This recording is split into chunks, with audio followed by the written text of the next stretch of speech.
A Hernán Brienza en los estudios de la M530. Hernán, ¿cómo estás? Bien, dentro de todo, no me puedo quejar. Bueno, me alegro. Peores momentos hemos tenido. Bueno, hoy vamos a hablar de Javier Milei, entre otros temas, ¿no? ¿Y si es una mentira? Probablemente, ¿no? ¿Y si no es el cuco que nos vendieron? ¿Y si finalmente es un personaje mediático necesario, mirá lo que te voy a decir, necesario para sacudir el polvo del sistema político, pero no más que eso? Si la sociedad decidió sacar a pasear a una chicholina que sacudiera un poco el debate público, pero finalmente a la hora de las urnas va a quedar como uno de esos fenómenos pasajeros que fueron rápidamente olvidados. Y pienso, en la UCD, pienso también en el PI, pienso también en el fenómeno Massa en el 2013, pienso en el fenómeno Narváez en el 2009. Si es solamente una estrella fugaz surcando el firmamento de la política y se apaga en las próximas elecciones, y digo esto en función de lo que está ocurriendo en las elecciones provinciales. Por supuesto, las provinciales nunca pueden extrapolarse directamente a las nacionales, pero si uno ve, están ganando casi todos los oficialismos, ¿no? Uno puede decir, en Neuquén no. En Neuquén no. Pero ¿qué tan lejano del movimiento popular neuquino es el? Muy poco. Muy poco. Y en Río Negro ganó la misma coalición, y en La Rioja ganó la misma coalición, y en Jujuy, y en Corrientes.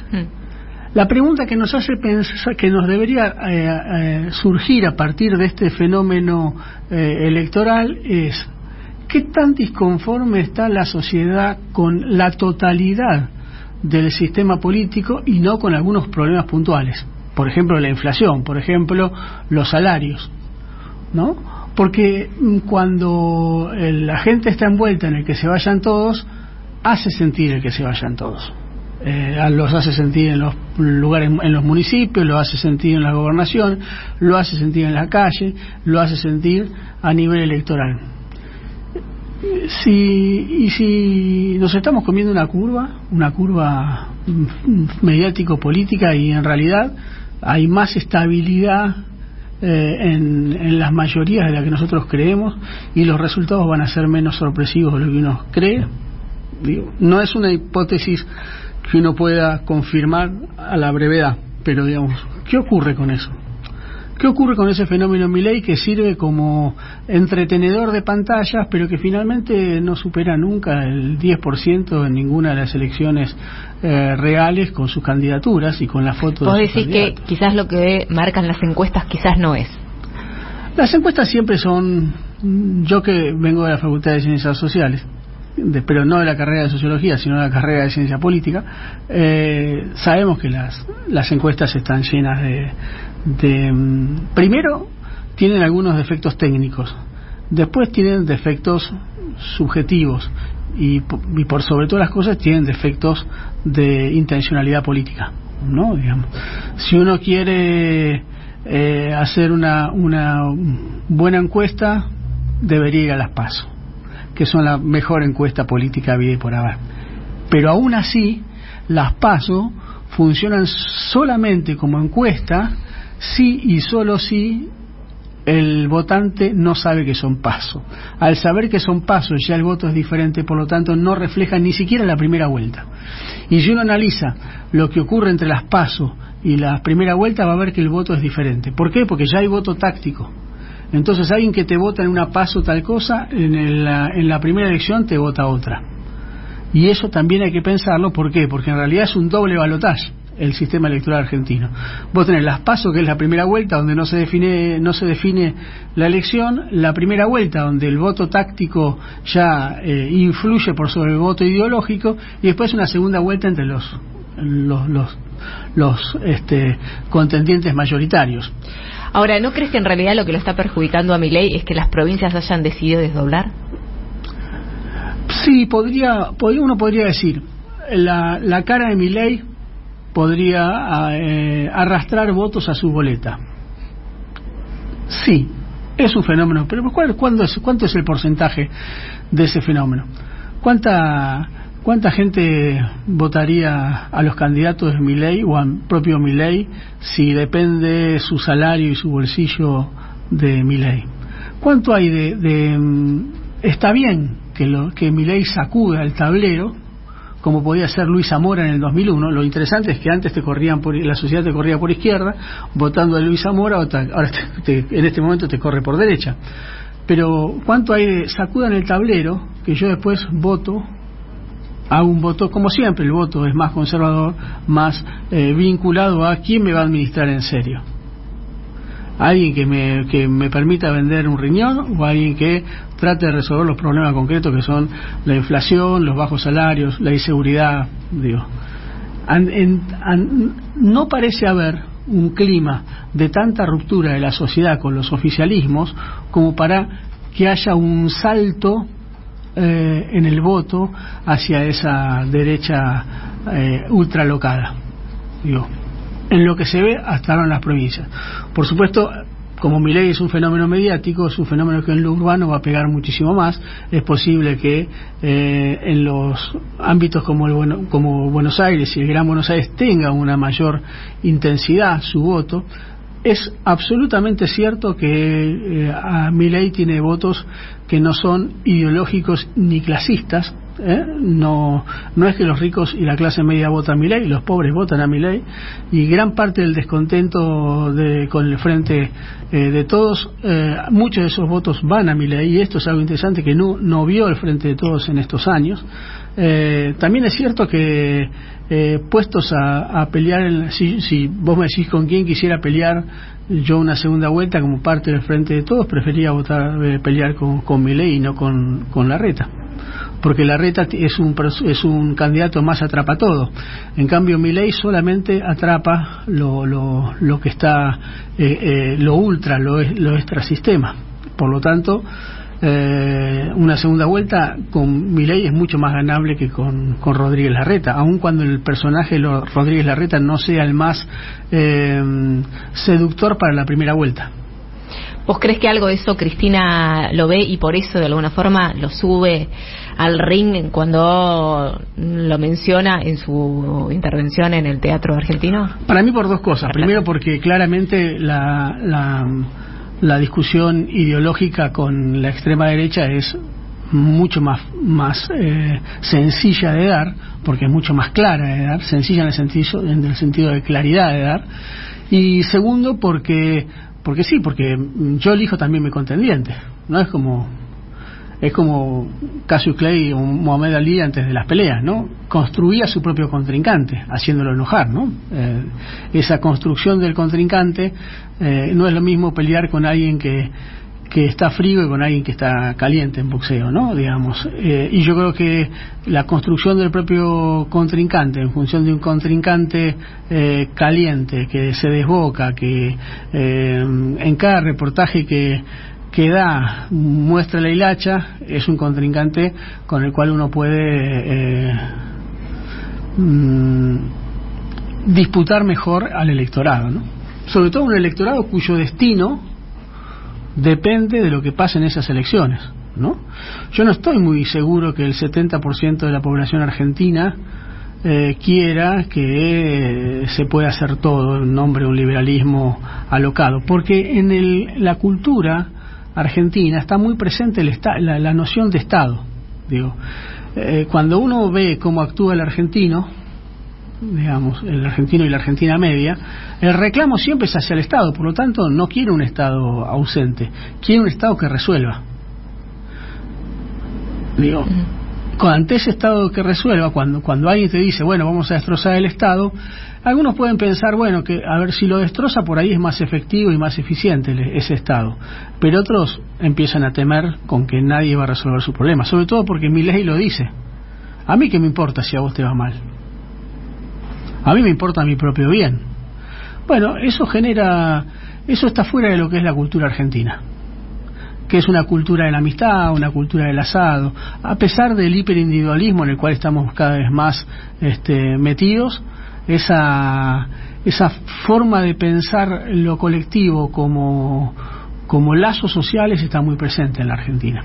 El argentino no tolera a sí mismo verse como un hijo de puta.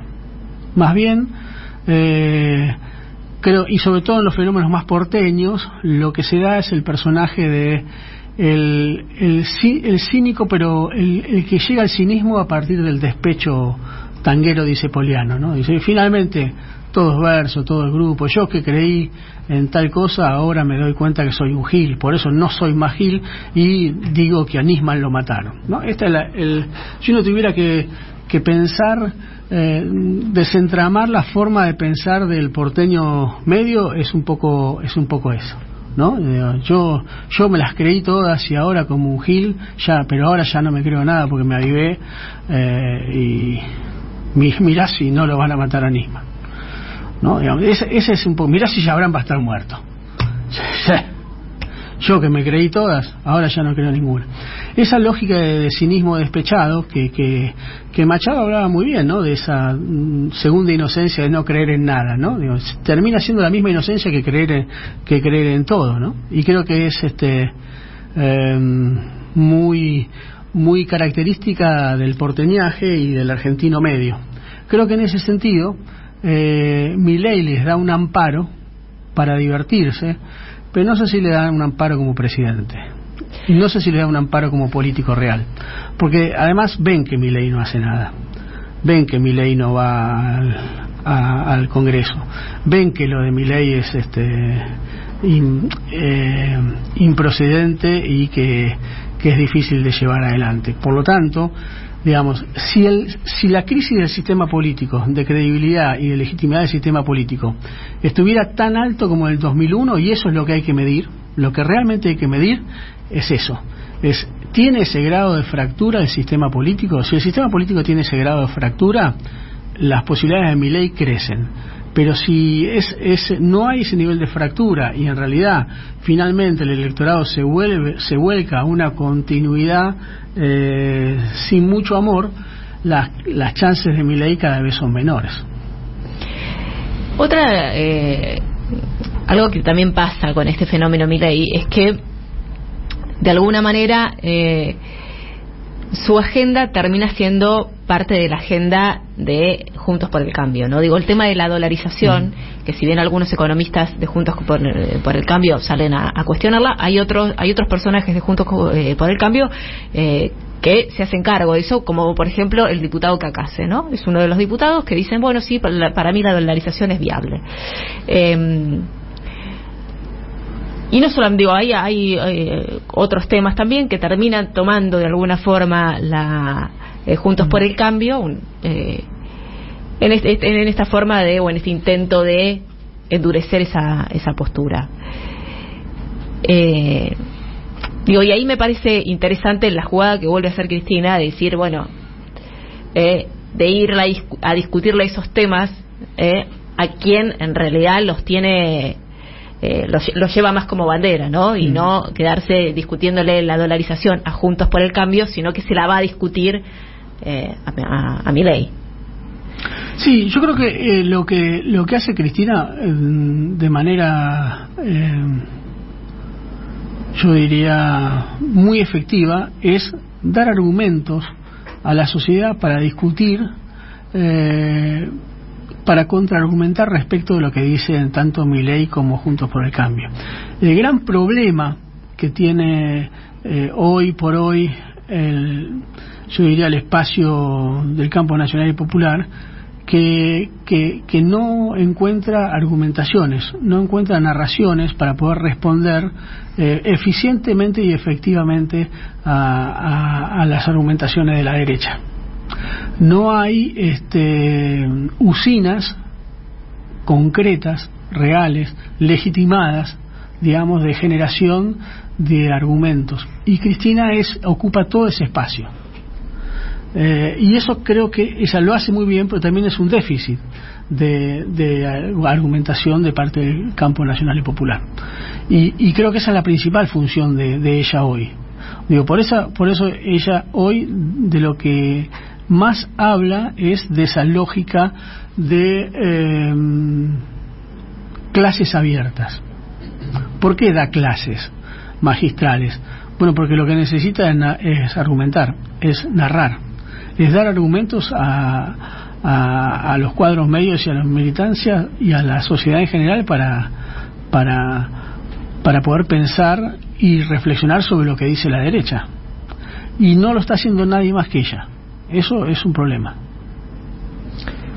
No hay dirigentes políticos que vos veas que tengan la contundencia que tiene ella para hacerlo. En los candidatos presidenciales vos eso no lo ves. En radio no se ve que hago que no con la cabeza, ¿no? Lo veo, por supuesto, en algunos personajes políticos, en algunos diputados, digo, pero no tienen la contundencia explicativa que tiene Cristina. Cristina lo que tiene es que explica. Entonces te permite comprender cómo contraargumentar. Y eso es algo que en el gobierno de Cristina y en el de Néstor estaba muy presente. Había mucha narración, había mucha argumentación, había mucha gente argumentando y mucha gente narrando, con peso propio, ¿no? Y eso me parece que hoy está fallando un poco, está faltando, no sé si fallando, pero está faltando, ¿no? ¿Y por qué decís que falta? Digo, de alguna manera serían los mismos actores. Por fatiga de los materiales. Digo, a ver, voy a concretamente los que hablábamos en el 2010, 2013, ya estamos gastados en nuestra credibilidad, digamos. Digo, tiene que surgir nuevos actores, nuevos relatores, digamos, nuevos argumentadores, y que digan cosas nuevas e interesantes de otro lugar, ¿no? ¿Un Grabois podría cumplir algo de eso? Cumple ese rol, sí, cumple ese rol, sí. No lo podría negar eso, digamos, y además sabe comunicar muy bien y sabe dónde hace ruido y de qué manera hace ruido.